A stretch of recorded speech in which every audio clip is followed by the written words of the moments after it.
Hi everyone, I hope you're doing well. So this Friday I have a new EP coming out on Counterpress Record, and one of the tracks actually came from a jam I made on the channel last August. And usually to promote my EP I do track breakdown, and I thought this time it would be interesting maybe to show you the process of how I've been from a jam to a final release track, what were all the steps and how I usually do. So how I prepare a jam, play with, record, arrange in Ableton, all of the things that wasn't planned as well that happened. So a video a bit more focused on arrangement and finishing idea rather than sound design as usual. So first creating the idea, having the idea how it all started. So back in April I bought the 3 Moog Motor 32 subharmonicon and DFAM, and the idea was just creating something just by using these 3 devices. The point being to really experimenting with this new hardware and trying to learning it a little bit better and faster as well. And the idea came from the subharmonicon where I created the main lead. I was using the original step sequencer that fits on the subharmonicon, and then on top of that I built the kick with the DFAM, and then I built the bass with the Motor 32. So that's how I create the 3 main elements, and then obviously it was missing a little bit of element to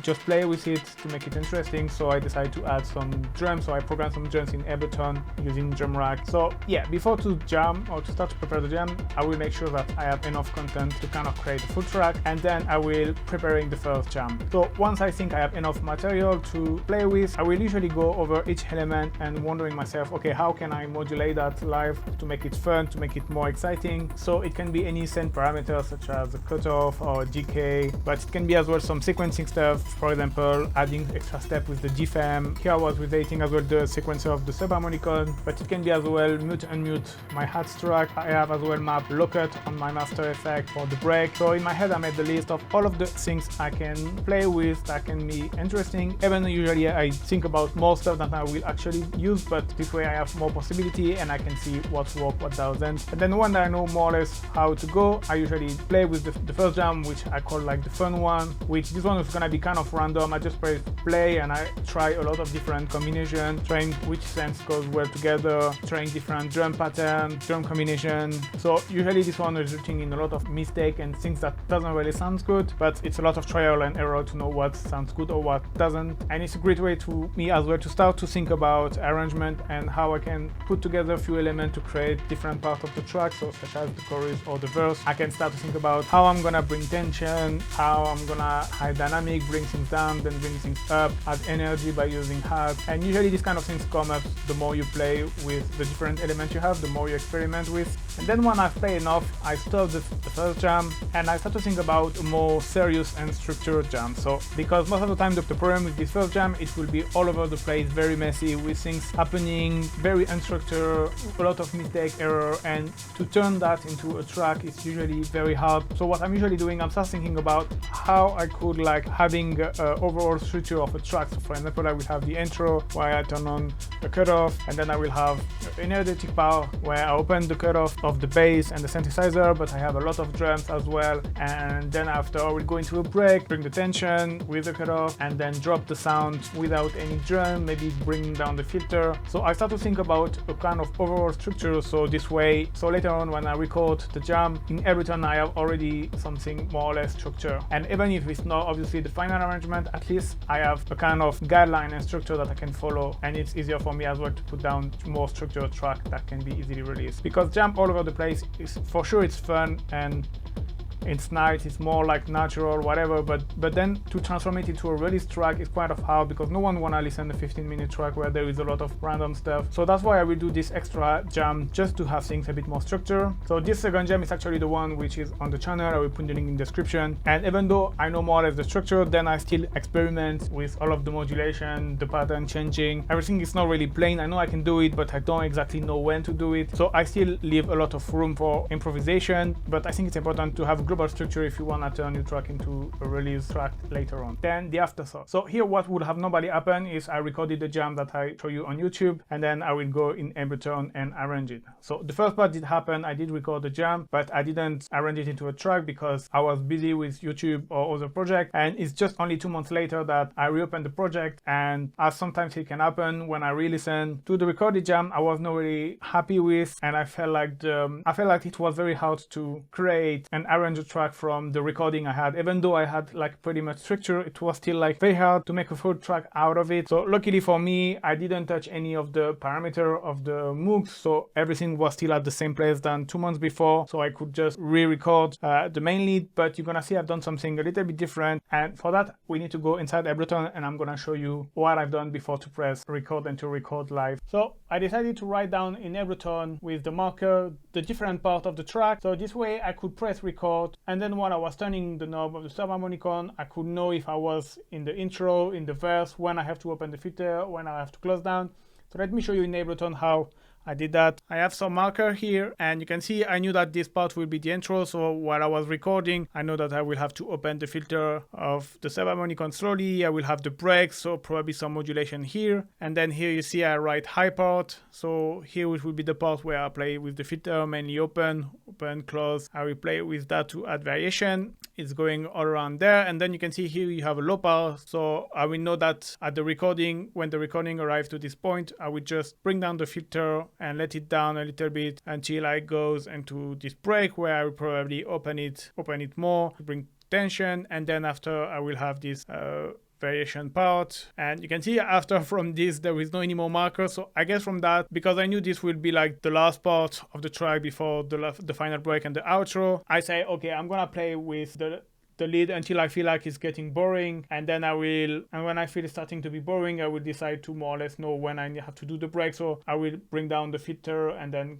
cut off everything. And I knew that anyway, if it's just bringing the filter down, I can use an EQ, so the final was a little bit more free and I didn't really have to worry about it. I would just to have fun in this part, and then the final part where there is the final break here and the final outro wouldn't be that much of a problem, because I could still sort it out later on in the post-production. So that's how I record my lead. I had always an eye a little bit on Ableton to know where I am. Then obviously after in each part it was improvisation. I was trying things. You can see there is some moment I bring up the resonance. I try different things obviously, but at least I have this structure and it's not something all over the place. And it's something that, as you can see, this is like the final recording, so you can see I didn't even chop it. I didn't have to rearrange things. So then let's talk about the arrangement. So first I found out that the lead needed a little bit more variation, because as it's always the same pattern repeating over and over,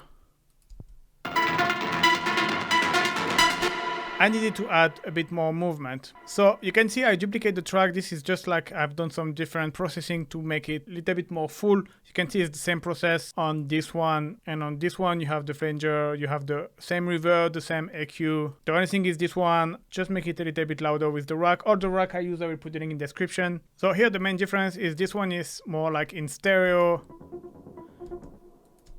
this one is more in mono, and together you get something a little bit more wider. So you can see I slightly pen them different, because this is depending as well of your stereo house effects here. But here the interesting things is obviously you can see there is a lot of modulation and variation happening here. And what I've done is there is this rack here that I think it's from a previous rack. I think it's from my Regan track, and I like this rack and I use it when I have a very short hook which is repeating a lot, and basically inside this rack it's a lot of delay and reverb that I'm automating along the track, so this way it adds variation. Obviously it's like some weird delay and weird reverb, so it always adds that variation, and it's avoid to have your lead a bit more to static. So you can hear, for example, here,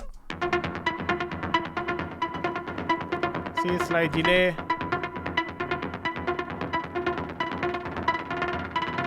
another type of weird delay, another type of delay here, and then you have the reverb here, which I use mainly for the break to add tension.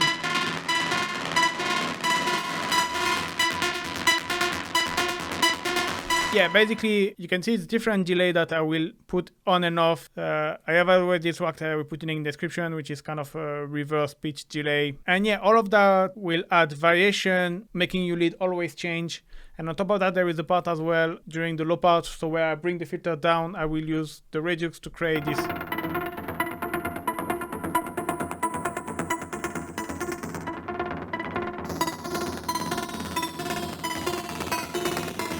part.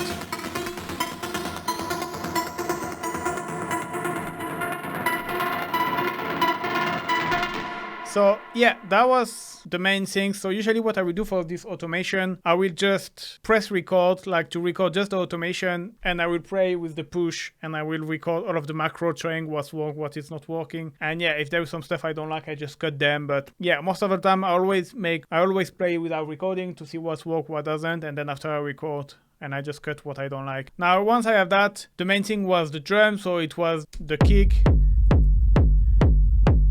And from the GFAM, then you have all of the hats that I had programmed in Ableton. It's usually pretty. I'm just gonna go over it very quickly. It's just a close eye hat. It's just mainly simple. It's nothing much, but just show you the process change so you can see there is nothing crazy. Open hats, bit of overdrive, delay, reverb.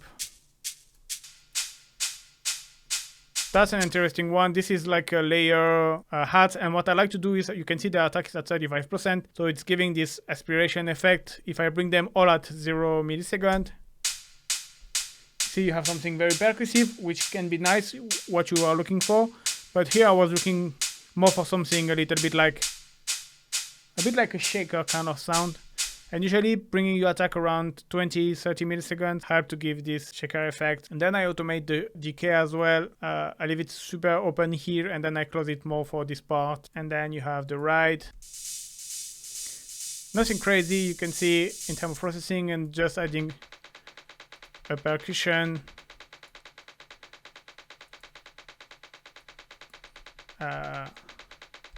So nothing crazy, to be honest. And then I add some ambience and noise, so that was to add a bit of texture and ambience. So you have this one weird texture that I use my drone machine rack. I will put it in the description with the OddFX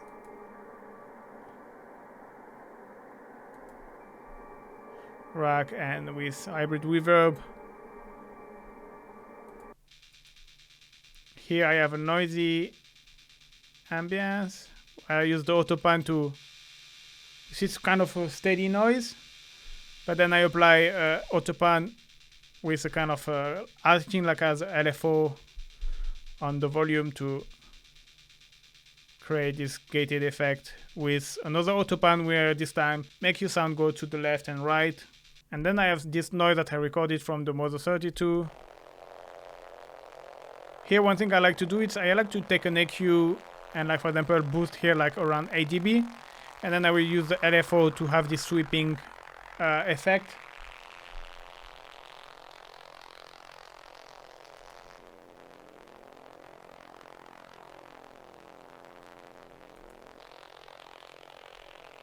So that can be nice to add variation to a sound without changing his tone too much. Again, autopan, make it move around your head a little bit from the left to the right. And this is just some reverb to put into space. And another noise with the same trick. Yeah. So maybe at the beginning you can hear them better.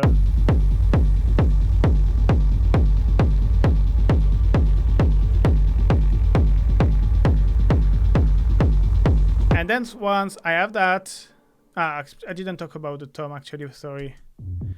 I have this tom pattern I add as well, to add a bit more groove. And then in terms of arrangement, like I said, I follow more or less the same structure than I had for the jam, which was having an intro where I open the filter slowly, then I have a small break, then I have the high part, which you can consider like a chorus for a long part, and then you enter into a verse where you have your filter playing low. So if you go here, you can see here is low, opening the filter. Okay, break, high part, where I play a lot with the filter, the modulation and everything. Here what I've done as well is to bring tension and release. I progressively introduce all of the drums. So you see from the intro, you start with just the close hi-hat, but then I introduce the open hats, and then I introduce the ride. And then what I do to add a bit of variation, I decide to have a short break here, and I will get rid of all of the drums, so you can hear it's gonna happen.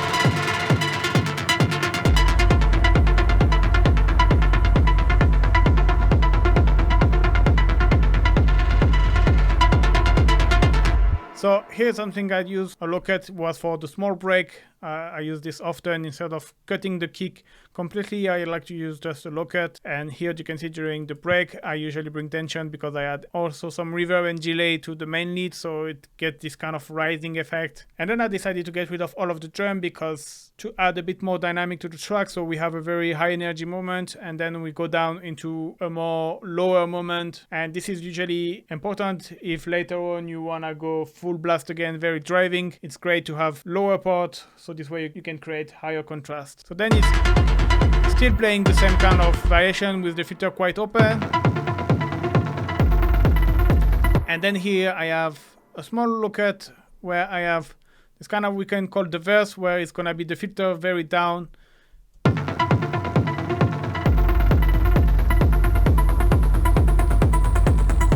With the reduce effect coming.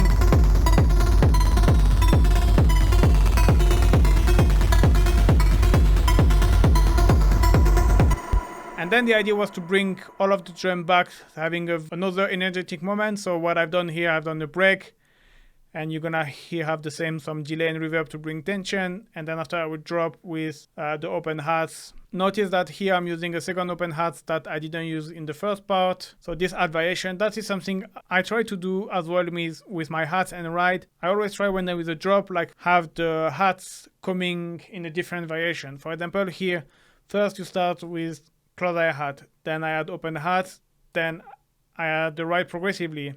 Then I get rid of everything. Then here during the break I have the close eye hat, but then after I drop with a second open hat that I didn't play before. So this drop is different than this one, which is different than this one here where there is no drums at all. And you're gonna see later there is another drop here where you have all of the drum playing, which is this drop is again different than this one. So I like to do that because it's add variation. You kind of surprise the listener a little bit. So I like to do that. So break.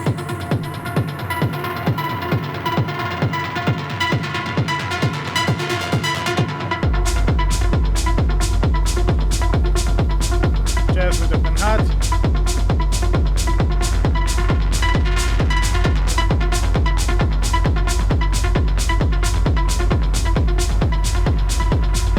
Play with the effect, then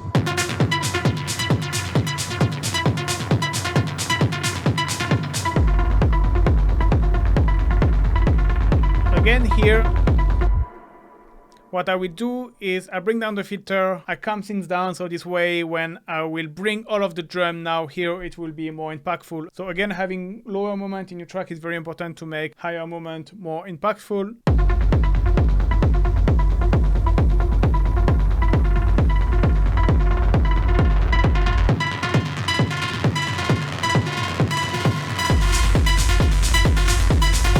And then I'm going full on with the hats. Some modulation.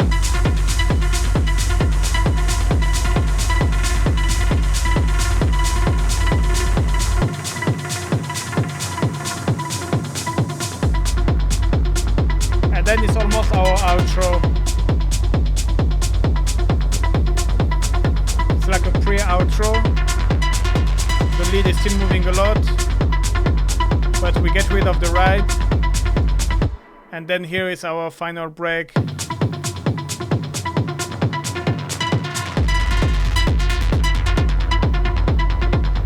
And then it's our outro where I will calm things down. Then after, just get rid of the drum and bring down the filter. Yeah, and that's pretty much it for the arrangement. And yeah, so then that was finished. I didn't really have enough track for an EP, so I left this track aside and was done like this. Except that before I decided to send to the label, I just finished another track where I really liked the low end and was feeling more powerful. And I say, oh, let's see if I cannot kind of improve this low end, because I wasn't really convinced. After all, before to send to the label, I was like, okay, this track, I feel it's a little bit less powerful than the other, and I feel like the low end and the kick is a bit less good than the other because probably was a bit older than the other track. And so what I've done, I dropped this basically this low end. It's from another track where you have a kick drum with a rumble. I'll just show you because it's not really thing to learn with. A kick from the analog rhythm probably. I usually like to use them to add a bit of punch.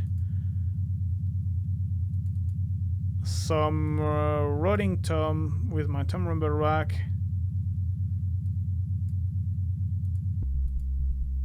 And a bass sound. Nothing crazy, but yeah, all together.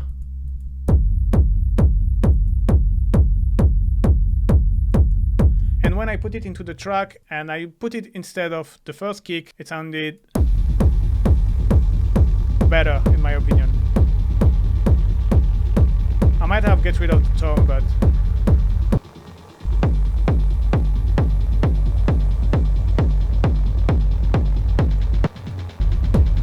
you see how this one feels a bit more tight. So that's the final last change I've done. So you can see like from the original jam, there is actually nothing left because I kind of re-record the lead, I get rid of the bass. On the end, I didn't even use the kick neither. But at the end, it doesn't matter because I have a track finish release and that's all what matters for me. But I thought it would be interesting to show you because maybe you think that the process was you have your track and you jam on your hardware, you record it in Ableton, you kind of arrange it and then job is done. But you can see that it's not always happening like this. It's not always like that easy. There is always like kind of things that you have to get rid of, things that you have to change, re-record. I'm not saying it's always happening like this. The jam I made with the analog rhythm and then turned into a track, I kept most of the elements from the rhythm and I just add a few things in Ableton. But it was just to show you that as well, it can be a lot of changement during the process. But yeah, thank you very much for watching. If you want to support me, you can grab the EP. I will put the link in the description. There is 2 other tracks of mine and the remix from Rough as well if you want to go check it out. A really cool EP. And yeah, see you soon guys. Bye bye.